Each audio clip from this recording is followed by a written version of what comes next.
What's up, YouTube? Abe again. Just a little check-in here for you. I am actually the world's largest truck stop here in Walcott, Iowa. Just stopped for a little break, get something to eat, stretch my legs out a bit. Just looking through some of the comments, my other videos, and somebody kind of asked about my story, how I got here, a little bit about me. I got into trucking, kind of similar to a lot of people's story, how they got into trucking. I was an auto mechanic for about 7 years.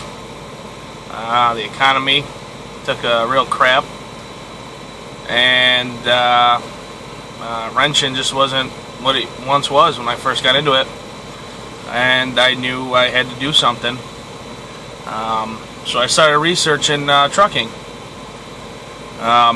And I started seeing a whole lot of information out there about this huge shortage of drivers, and you know, looking at CDL school websites, and all of them, from what I saw, you know, you go and got your CDL, and you know, you'd have like 5 offers from companies wanting to hire you. You know, it's a pretty good deal. So actually, me and a friend of mine, kind of in the same boat, we took off. We went to CDL school. We got our CDL licenses, and we came to work for Werner. Had a good experience with Werner as far as training and everything goes. Had a real good training, real good. I had 2 trainers, excellent guys, excellent trainers, and thank you guys if you guys are going to watch these videos. I appreciate everything you guys have done for me. So I started trucking, got out of training, and I ran a team actually with my friend that I had went to CDL school with. And he was out over the road with me about a month, and he actually had a opportunity to take a local driving job. So he went and took that, and I stayed over the road. And I don't know, I was solo for a few months, and actually I got real lucky. One of my trainers called me up one day, and he asked if I wanted to team with him. And obviously, yeah, I mean, that he was about a 15-year veteran over the road, and I'm still, you know, only a few months in. So yeah, what a great opportunity, I said, and went trucking with him. Learned even more stuff while I was on his truck, and worked out great. And then I decided to become a trainer after it was about a year. So then I became a trainer. It's a whole different world when you start training. You know, but it was really great. I could give back some of my experience, what I had, and some of the stuff that I had learned from my trainers, and it was really good helping people out. And actually, I still talk to several of my students. You know, even a long time after they got off my truck. So, I mean, that worked out great. And then it was not too long after I first started training, I decided I was going to be an owner-operator. I didn't really know too much about it. You know, being just a year experience, just seeing owner-operators out here, and I see their trucks, and I see them all chromed out, and all kinds of chicken lights all over them, and you know, I just figure, wow, these guys are making just a ton of money. And I said, I want that. So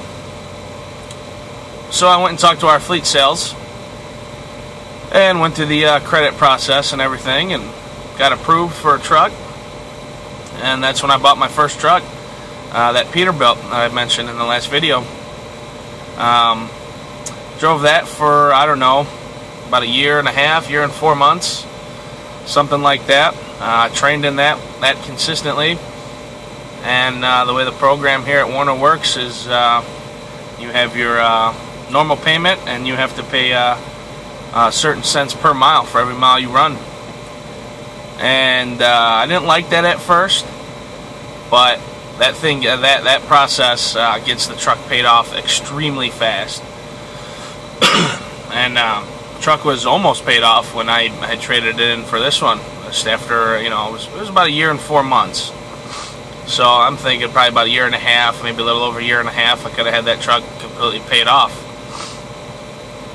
And well, I traded in for this one and doing the same process. I haven't trained as much in this one. I've had this one now for, I don't know, a little over 6 months, maybe 7 months, just about. And yeah, I mean, someone also asked if my truck can go faster. Am I governed or anything like that? I am governed. I set the governor on it. It'll go a heck of a lot faster than the company trucks will. I actually set the governor to 80 miles an hour. Not that I go that fast, but it's nice to have that power to get out of a bad situation or away from a pack of vehicles or something like that. The highest speed limit anywhere in the country that I know of is 80 miles an hour out in Utah and Texas and whatnot. But I don't advise anyone to buy a truck and try rolling around at 80 miles an hour. You know, for a few reasons. It's not safe. There could be legal consequences if you're not in an 80 mile an hour zone and you're going 80. And it's just not smart to do as an owner-operator looking at it from the business end, from making money. Your truck's not going to get good fuel mileage at all at 80 miles an hour. So, I mean, it's not a good idea to do 80.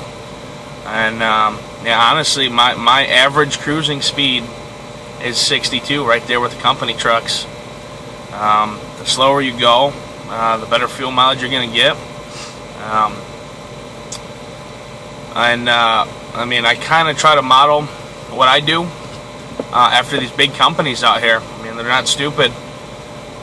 They have a whole lot of money invested in research, and they know what it takes to make money. I mean, they're not multi-million dollar companies because they're stupid, because they don't know what they're doing.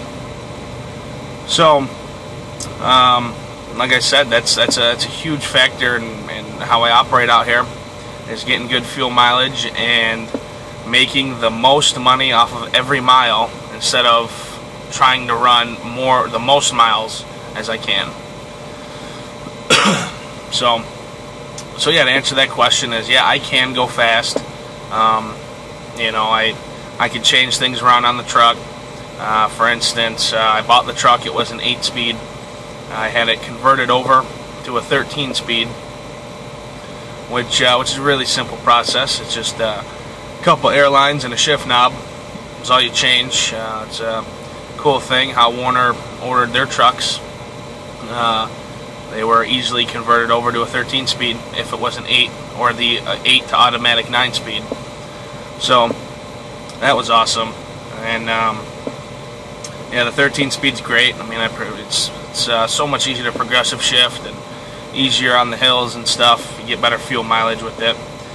So yeah, yeah, I can go fast, but I don't. You know, I'm trying to make a living out here. I'm not trying to look real cool or you know, have that weird pride about what kind of truck I drive. You know, you hear a lot of guys out there, their long-nosed Kenworths and Peterbilts, that say these are the only real trucks out here, and you know, it's their opinion. They're entitled to that, but I'm interested in making money. You know, I have pride in my bank account, more pride in my bank account than in my truck. You know, so. But then there's also the other people out there who kind of take it to the extreme.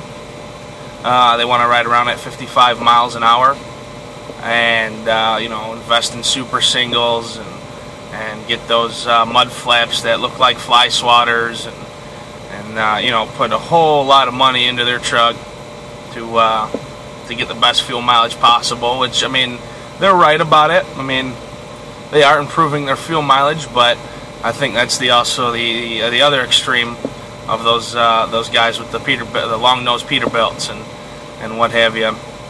I mean, I like to enjoy my job out here. I like to enjoy myself. That's the biggest perk of what I do, I think, is that I love my job, and I can have fun and get to see new things. And you know, I think it'd be kind of miserable if if I was cruising around at 55 all day. And so I mean, I'm not that extreme about it, but fuel mileage is important to me. So yeah, I mean, if you do ever buy a truck, I suggest you you know, you don't try to drive around at 80 miles an hour and what have you. But I think that's it for now. Just a little quick update, and I will try to make another video here pretty soon for you guys. Till then, take care.